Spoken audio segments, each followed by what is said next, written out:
Full face of Shiglam products for only 2,000 pesos. Let's go! Hello, mi amors! Welcome to Glamorous. My name is Amor, and in this channel, nagtatry ako ng iba't ibang beauty products so you don't waste your money. So, bumili ako ng various products from Shiglam. As we all know, Shiglam is the beauty brand from Shein. At nag-trending talaga siya, nag-hype talaga siya. Lagi ko siya nakikita sa TikTok, sa Shopee. Ngayon, iti-test natin kung worth the hype ba siya or nagbabayad lang tayo dahil sa mga cute packaging. 2,093 lang to lahat. I-unbox natin sila isa-isa, tapos i-apply na rin natin sila. Nag-prep na ako ng skin, nag-moisturize na ako para dire-diretso na tayo sa makeup. Okay, ito yung binili ko muna na foundation, yung tester lang muna. Ito yung Complexion Pro. Black yung binili ko, which is the matte and long-lasting. Bumili muna ako nung nasa tester kasi i-test ko muna kung okay ba siya bago ako bumili nung nasa bottle, di ba? Siyempre, tipid tips din yun, no? So, sobrang tipid ko, isang shade lang talaga yung binili ko, kaya hopefully okay siya sa akin. I bought the shade Wheat. It's a light medium with neutral undertone.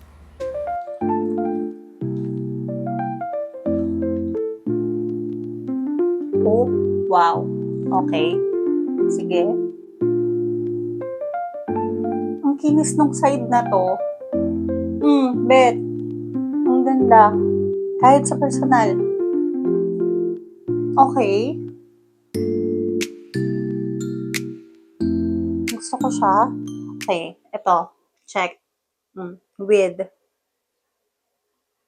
Without. Kadiri yung without. Daming bukbok.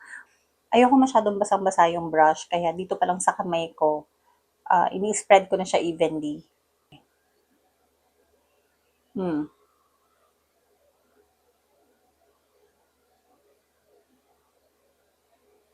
Okay. We're done with the foundation. Close up ng foundation.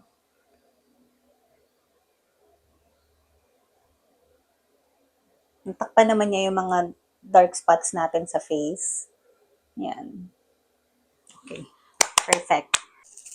Bumili rin pala ako nito. Ito yung peel off lip tint nila. Tama ba? Yeah. Peel off. Okay. Again. Bumili. Na-curious din pala ako dito. Bumili rin ako nitong parang peel off lip tint nila. This is the Peel Talk Lip Tint. Tapos tongue twister yung pinili ko. Gusto ko rin siyang itry. Try natin siya ngayon. Okay, so ganito yung itsura niya. Iyan, okay. Tanggalin ko lang yung foundation sa lips. Parang mga pang lip gloss din yung applicator niya.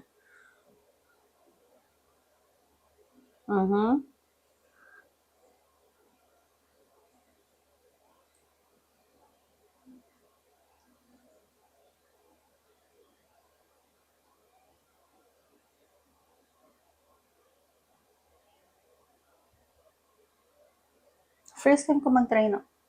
Wow. Okay. Ang ganda. Sana may ganitong shade ng lipstick. Hindi ko alam naman ko yung ganitong shade ng lipstick. I-reco nyo naman. Ang ganda. Hi. Ang ganda. Lakas naman makaano nito. Sino ko dyan?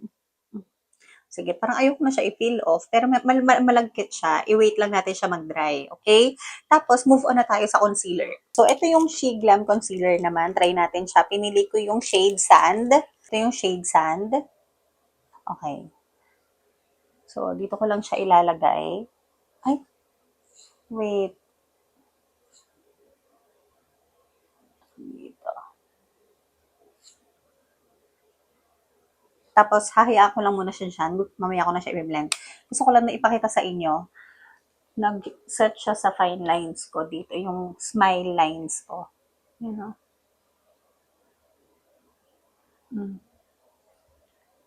Yan. Gusto ko lang ipakita yun sa inyo para kung meron kayong mga issue sa mukha nyo na ganyan, mga kung saan nagsaset usually, yung mga products na may thicker consistencies, yan. Yan yung problem. Pero we'll fix that later. Hayaan ko lang muna mag-set yung concealer natin dyan. Tapos mag-bronzer muna ako. Gagamitin ko tong Sunbeam Matte Liquid Bronzer. Okay. Ito siya. Ito yung packaging niya. Ito yung Umber. Shake ko lang. I don't usually put the applicator directly onto my face. Pero, ganun yung nakikita ko sa kanila. So, why not try it out? Why not try it out?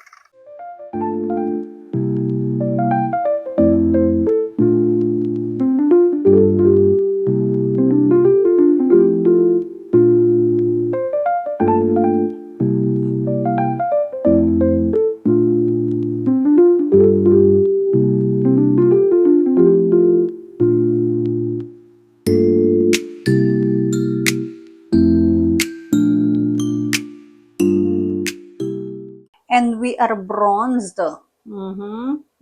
Okay. Ngayon, tuyo na yung concealer natin. Blend ko na siya.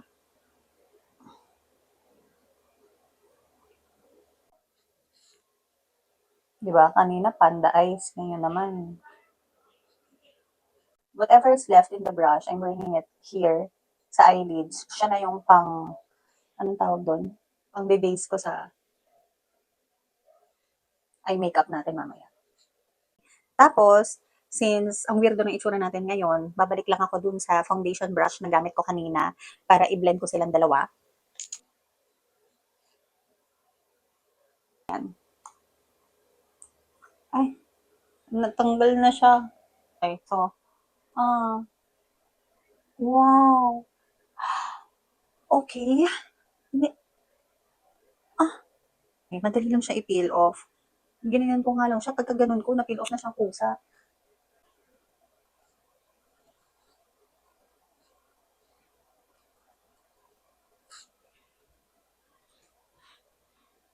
Wow. I love it. Grabe yung tint na naiwan.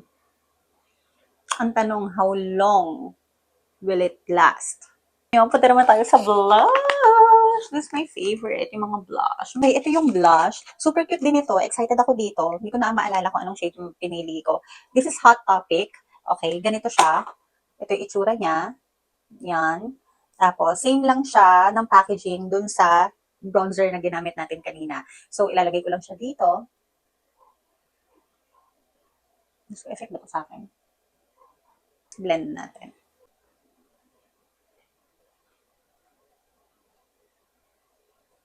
Oh my God, ang cute niya.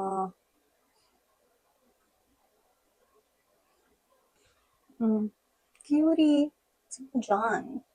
Gusto ko yung concealer natin. Hindi siya masyadong nagsaset dun sa fine lines ko. Sa wrinkles ko. Pero I like the blush. Ang kinis ng mukha. Kahit dito. Ito lang talaga. Ito lang talaga. Okay, move on na tayo sa eyeshadow. Pag bumili ka ng eyeshadow, ganito yung packaging niya. Diba? Very cutesy. At least daw, secured. Saan na?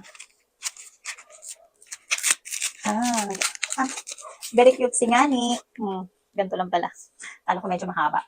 Cute naman ang colors. Pang neutral, everyday colors lang yung binili ko. Bago pala tayo mag-eyeshadow, set ko muna kasi naglagay akong concealer sa eyelids, di ba? Set muna natin siya gamit tong translucent powder na binili ko din from She Glam. Okay, ganito siya. Pag in-open, nandun yung pressed powder. Translucent lang to. Para universal yung color. Tapos, pag tinwist siya, okay, andun yung loose powder. What do I use with this? Oh, before natin iset, make sure walang creasing yung concealer.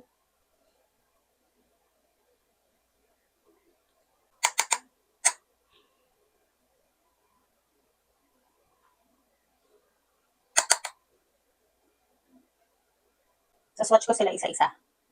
Okay, ito muna.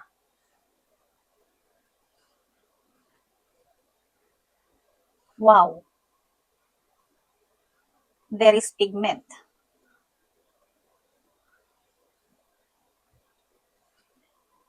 Okay, parang champagne. Rose gold, champagne. Ano ba to? Ah, Curie. I believe ito yung pang transition color. Yan. Halos di makita sa akin. Dagdagan ko. Yan. And yung isa pang shimmer.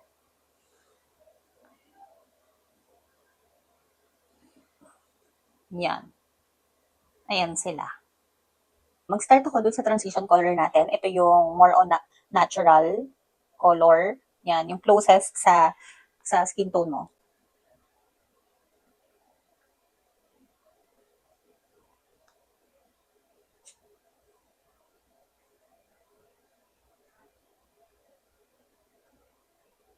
And then with a smaller brush, kukunin ko naman yung darker shade ng brown. Yan. Onting-onti lang muna kasi baka mabigla, lalo na yung mga total beginners katulad natin. Ayan, blend lang natin. Yung pag-handle sa brush, dapat medyo malayo sa tip para less force, kumbaga. Super light-handed lang dapat. Tapos, babalik lang ako dito. May mga product pa yan sa brush na tira. I-blend ko silang dalawa para hindi lang nakikita masyado kung saan sila nag-meet. Ganyan. 'Di ba? Okay, if you wanna go darker, you can do so. Pero ako, stop na ako dito. And maglalagay na ako ng shimmer. Maglalagay lang ako nito konti sa gitna. Ang cute niya, sa super cute niya, safe siya ilagay sa buong eyelids. When putting shimmers, I recommend using a flatter brush like this. Yan, ganyan siya. Yan, tapos mas manipis siya dyan. Ganon. Para parang pinapak lang natin yung shimmers sa eyelids and it will not go anywhere. Malalagay lang natin siya kung saan lang natin siya gustong ilagay. I don't usually do eyeliners pero tatry ko ngayon. Gagamitin ko lang tong dark brown dito sa palette. Yan. I don't know how, pero sige.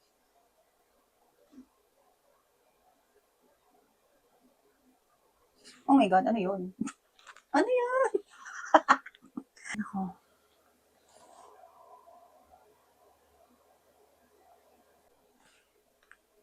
Munta ka.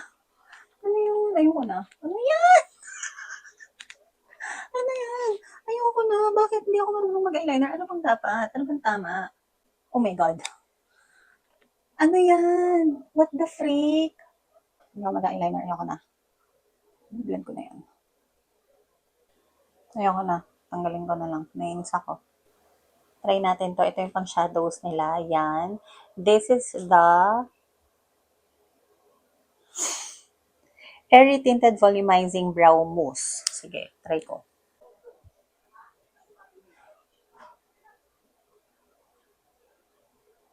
Okay, it's nice. Hindi ko lang sure kung tumitigas siya. Ayan, oh. 'Di ba? Naging fuller yung brows. Ganda. Okay, ngayon, isa-set ko na yung face natin with translucent powder. Oh, wow. Okay. Without. Ang ginamit ko dito, yung pressed. Gagamitin ko sa kabila yung translucent. Okay.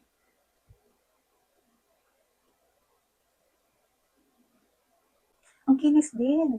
Ay, okay. Sige. Kunti lang ako mag-powder.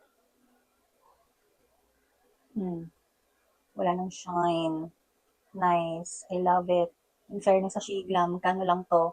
Lilist ko lahat ng products na nagamit ko sa description box below. Sobrang mura. Imagine lahat to for only 2,000 pesos. Ay, teka, wait. Ayusin ko lang to. Tanggalin ko lang siya.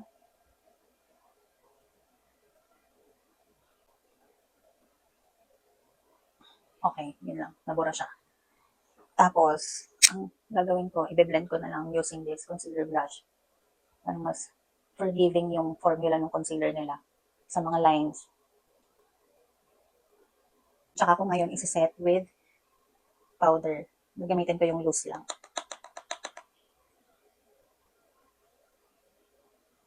Sabi naman to. Mm. Oh, wow. Sino ka dyan? Mm. Oh my God, may bago na akong favorite. Oh my God, bumili rin pala ako ng highlighter. Hindi ko na kasi naalala ano mga pinagbibili ko. Feeling ko same packaging din siya katulad nung bronzer and blush. Na? Ay, highlighter ba to? Ay, lip gloss pala to. Golden Girl. Ano yon? Oh yeah! Ito yung jelly na glitter. Yeah, ito siya.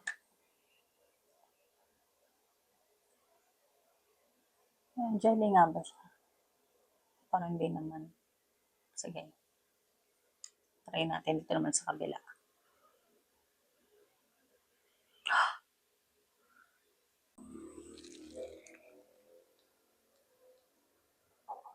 Siyempre, dito ko ilalagay. Dito ko ilalagay.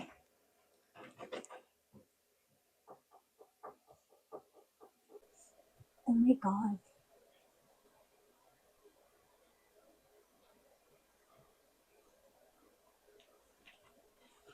I love it.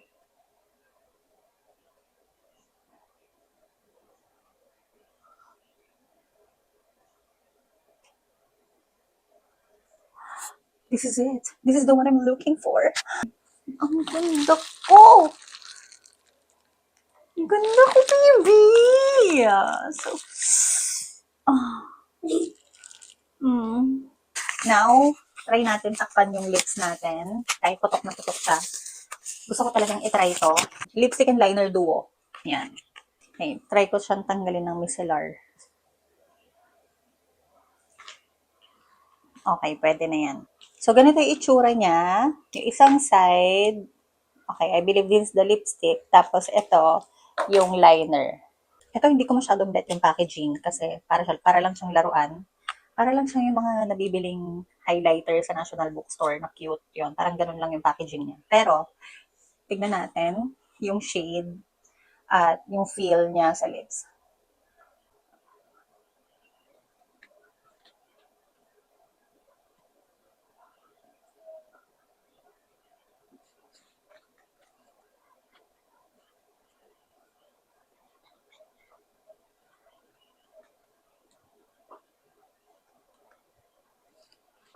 Lagay na natin tong lipstick. Ganda yung shade niya. Parang, sige, mamaya ng comment. Lagay na natin.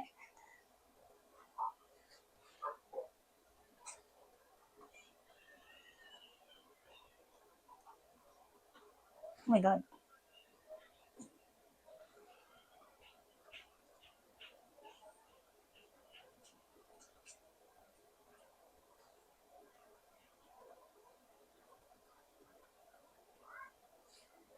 Pag in-apply siya, parang siyang gray. Ganun.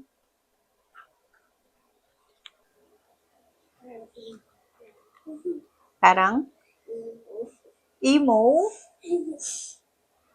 Emo si mami. Yan o. Cool tone talaga siya. Para siyang gray. Pero, try natin kapag nilagay ko yung French toast na lip gloss. Baby, can you hand me the lip gloss? Hindi siya sticky. Medyo creamy siya. Okay. Kita nyo naman, medyo makapal din yung nalagay ko kanina kasi gusto ko talaga makita yung color niya. By itself, hindi ko siya bet. Kaya, try natin patungan itong French toast. Ay? Ay, oh. Diba? Mm-hmm.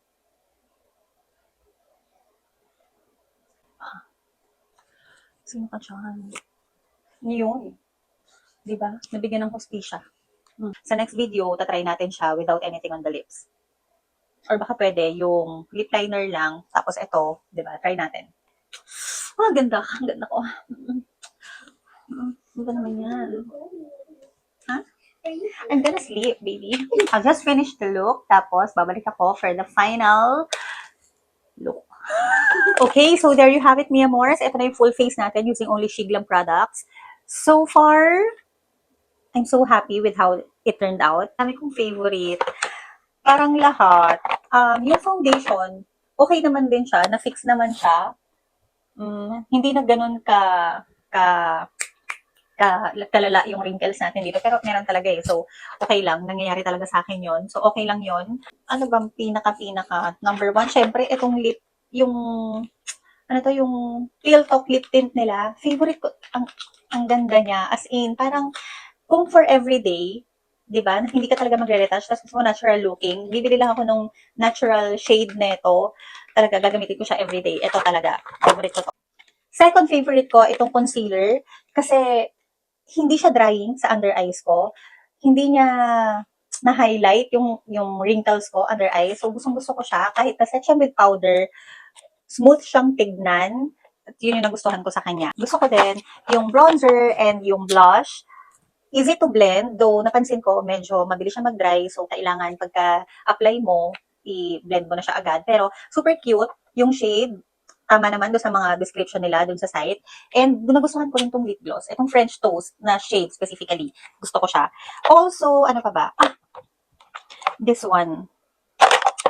Itong jelly glitter stick. Gusto ko siya. Titignan ko anong shades ibang meron. Pero gusto ko siya kasi one swipe. Tapos, yung nandito sa kamay ko, tinatry ko siyang tanggalin kanina, ayaw niyang matanggal.